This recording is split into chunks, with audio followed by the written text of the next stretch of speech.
저희 방송을 보시는 시청자 여러분들께서는 왜 대표님은 회원 가입하는 방법에 대해서 안내를 방송에서 안 하시냐 뭐 이런 말씀 많이 하세요. 저희가 찾아서 오시라고 말씀 많이 드리거든요. 그래서 최근에 저희 방송이 이제 실미도 방송이라는 살아서 돌아와야 끝까지 오는 방송이라고 하는 농담을 해요. 실미도 방송. 왜 실미도 방송을 하냐? 경매는 투자는 제가 내린 결론은 설득을 해서는 못 간다에 저는 한 표예요. 설득. 경매는 투자 중에서도 좀 공격적인 투자 방식인데 이거를 설득해서 가서는 안 돼요. 자기가 그 때가 찼을 때 본인 스스로 그 허들을 넘었을 때 실력도 느는 것이고 또 어떤 난관도 헤쳐나가는 거지 주저앉아 있는 사람 강제로 일으켜 세워서 설득해서 못 가기 때문에 제가 실미도 방송을 하는 거예요. 자, 경매 방송을 잘 보면 주로 보면 그런 내용이 많아요. 내가 가르친 누군가가 돈을 얼마 벌었어. 내지는 여기에 이런 물건 나왔으니까 이 물건을 해보세요. 이런 방송은 많아요. 그런 방송들이 조회수도 높죠. 저는 그 조회수를 높은 거 하고 저의 수익을 이퀄로 보지 않아요. 왜냐하면 경매라는 키워드로 방송을 볼 수 있는 사람은 한계가 있고 제가 그 광고 수익으로 먹고 살 수가 없다는 것을 뼈저리게 느꼈기 때문에 조회수에 연연하지 않습니다. 그리고 어차피 그 조회수로 들어온 사람들은 경매까지 못 온다에 저는 한 표예요. 그래서 저는 사실 오프라인에서 제가 제일 많이 듣는 얘기가 어떤 사람 방송은 제목하고 내용이 일치하지 않는데 대표님 방송은 제목하고 내용이 일치하는데 왜 조회수가 안 높냐. 소위 저는 안 낚아요. 안 낚는다. 낚았다 그러죠 우리가. 제목을 보면은 뭐 엄청난 제목들 들어가 보면 내용이 그게 아닌 경우가 많죠. 그렇죠. 맛집 뭐 식당도 마찬가지잖아요. 엄청나게 리뷰가 좋아서 가봤더니 난독도가 높지 않더라. 제가 이거를 하는 게 더 힘들어요. 저는 평상시에 그렇게 생각하지 않는데 방송을 위해서 이런 제목을 뽑는 게 너무 힘이 들고 두 번째로 그렇게 해서 조회수가 높다 해도 실질적으로 그 사람들은 설득하지 않으면 경매까지 못 오는 사람들이라 저하고 별로 인연이 없어요. 광고 수익을 먹고 사는 뭐 사람이라면 제가 할 만하겠지만 그래서 저희가 그 선택한 것이 설득을 해서 가지 않겠다라는 게 제가 평상시에 내린 결론이고 오히려 설득하고 조회수 올리기 위해서 제목 뽑는 시간에 전략을 짜는 게 저는 더 편해요. 평상시에 그렇게 생각하지 않는데 방송을 하기 위해서 그렇게 하는 게 오히려 더 저한테는 마이너스다라는 결론을 내렸어요. 자, 투자는 결국 무엇이 있어야 하죠? 메리트가 있어야죠. 메리트. 저기 영어니까 어차피 아로스나 어로스는 상관없죠. 메리트. 제일 중요한 건 메리트가 있어야 되죠. 설득해서 못 간다. 설득해서 산 사람들은 끌고 가지도 못해요.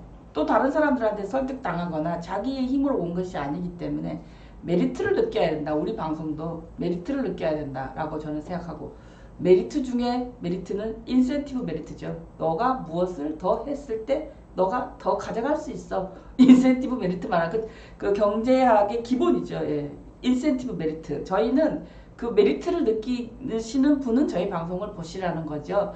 이 조회수 높다고 해서 제가 연예인들처럼 뭐 한 달에 몇 천만 원 광고비를 받을 수 있는 것도 아니고요. 이 조회수를 보고 들어오신 분들은 저희하고 별로 저희 비즈니스에 도움이 안 돼요. 사실 그분들이 차를 한 트럭을 타고 오셔도 제가 상대할 여력이 안 됩니다. 왜냐하면 기본이 안 돼 있으신 분들이 낚여서 온 거잖아요. 그래서 제가 정중히 거절하고 메리트 있는 방송을 해드리고자 투자도 마찬가지죠.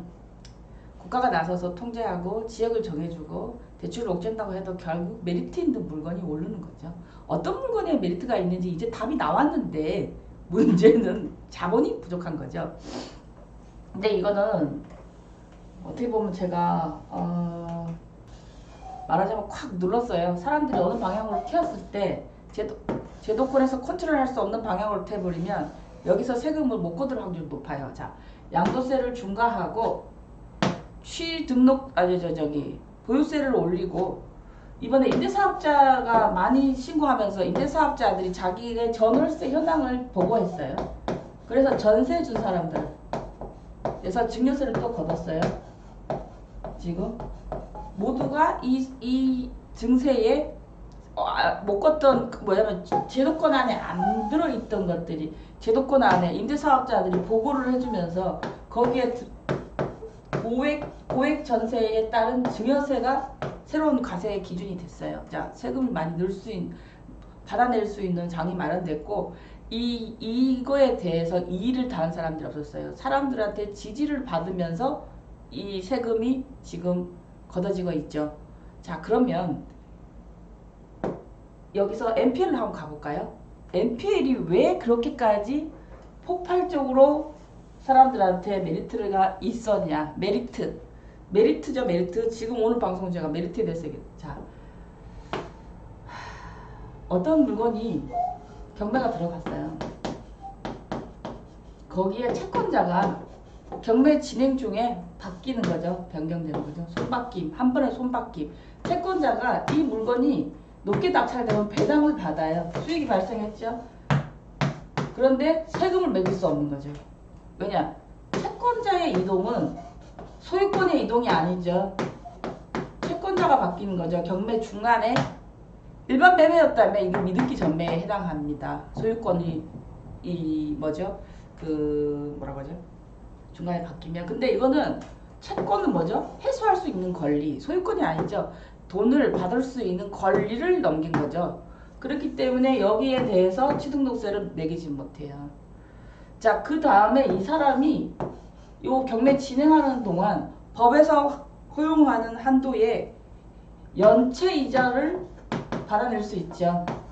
이 물건이 높게만 낙찰된다면 이런 수익도 없지만 특별히 부자들이 좋아하는 드러나지 않는 수익이 진행되고 여기에 중간에 만약에 매매가 됐다면 중간에 만약에 이 소득이 드러났다면 은행에 자기 돈을 묻어놔도 세금을 물릴 수 있는데 다 놓치죠. 그래서 전체 경매 물건 중에서 거의 30-40%가 NPL로 빠져버리니 당국에서 중개업체, 중간에 대부업체를 통해서 이 거래를 해라.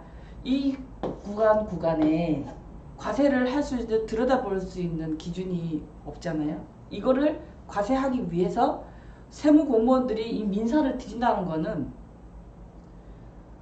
배보다 배꼽이 더 큰 얘기입니다. 그걸 하기 위해서 그 일을 한다는 거는 걷어들이는 세금보다 세금을 걷어들이기 위한 인력을 보강하는 데 돈이 더 들 수도 있어요. 현실적으로 불가능한 얘기죠. 그래서 NPL이 대부업체를 껴야 되고 대부업체가 그 채권자가 바뀔 때 세금을 매길 수 있도록 했던 거죠. 자, 지금 양도세를 중과하는 것에 대해서 한번 얘기해 볼까요? 한 사람이 한 채 빼고 나머지를 더 가지고 있는 거에 대해서 중과를 하는 거예요.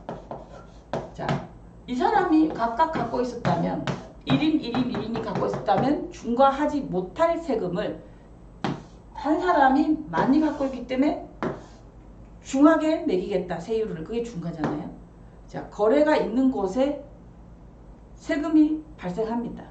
그렇지만 경매라는 특수한 상황에서 채권자가 바뀌고 그 채권자가 배당을 받아가는 거는 민사 집행에 의해서 받아가는 거기 때문에 거래라고 보기도 어렵고 그것도 뭐 거래라고 하면은 거래라고 될 수도 있겠지만 현실적으로 불가능하죠. 카운트하기가. 자, 그러면 이 개인이 대출이 안 나와요. 이 개인들이 자기들이 돈을 모아서 대출 안 받고 투자하는 것에 대해서는 뭐라고 할 수가 없겠죠.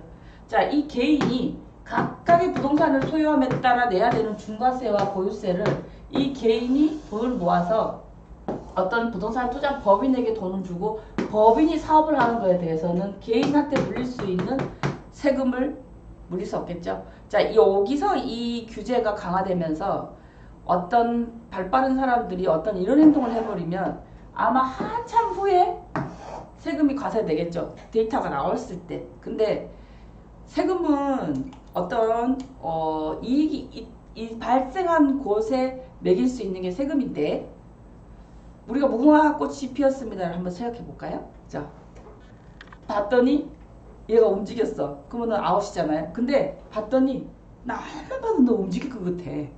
그거는 안 되잖아요. 관심법이잖아요. 그럼 세금을 나만 봐도 너네들이 이러 가서 이러 가도 같아 하는 시점에서 묵을 수는 없죠.